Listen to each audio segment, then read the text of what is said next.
Imagine a ruler so feared, his very name struck terror into the hearts of his people. A man who rose to power with an insatiable thirst for domination, only to become a symbol of madness and cruelty. His reign was plagued by betrayal, bloodshed, and a ruthless secret police that ensured no one was safe. But was he simply a paranoid tyrant, or a misunderstood leader struggling to hold a fractured empire together? Today, we uncover the chilling legacy of a man whose rule shaped the course of Russian history. A ruler whose brutality knew no limits, even taking the life of his son. What dark forces drove him to such extremes? Was it political pressure, deep psychological torment, or something far more sinister? Stay with us as we explore the terrifying reign of one of history's most infamous figures. His story will make you question the line between greatness and terror. Born in 1530, Ivan's early life was marked by tragedy. His father died when he was just 3, and his mother was poisoned when he was 8, leaving young Ivan to grow up in a brutal and corrupt court. He witnessed beatings, betrayals, and murders, experiences that would shape him into a ruler as paranoid as he was powerful. Ivan IV ascended the throne as the first Tsar of Russia at 16. His early reign showed promise, with reforms strengthening Russia's military and government. Under his rule, Russia expanded its territory significantly, absorbing regions like Kazan and Astrakhan.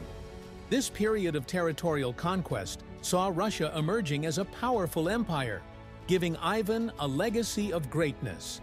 But it wouldn't last. After a series of personal losses, including the death of his beloved first wife, Anastasia Romanovna, in 1560, Ivan's reign took a dark turn.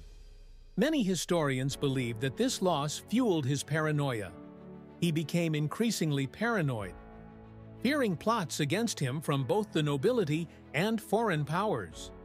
To cement his absolute control, Ivan created the Oprichniki in 1565, a state policy that divided Russia into 2 regions. One part would be ruled traditionally, while the other would be under Ivan's personal, often tyrannical control.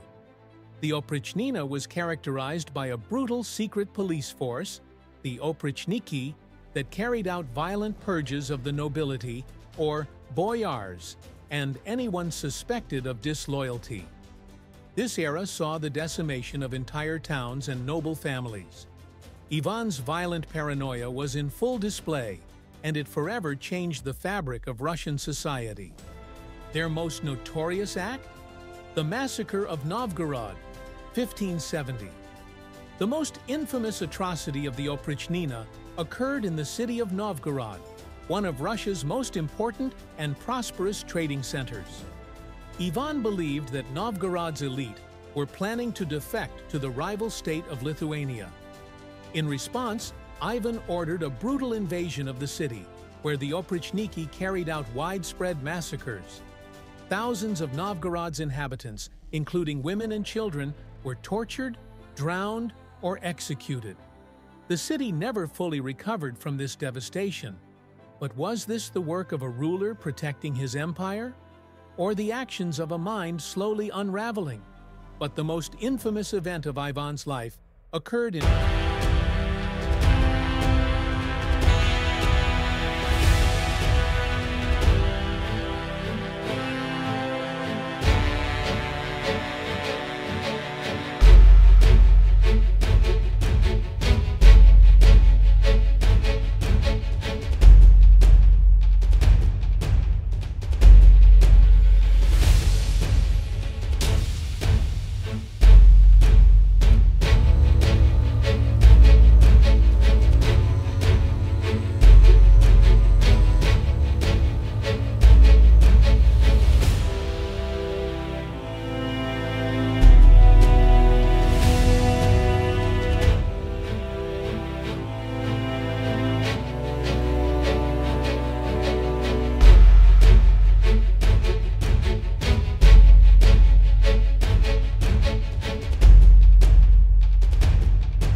thing is clear.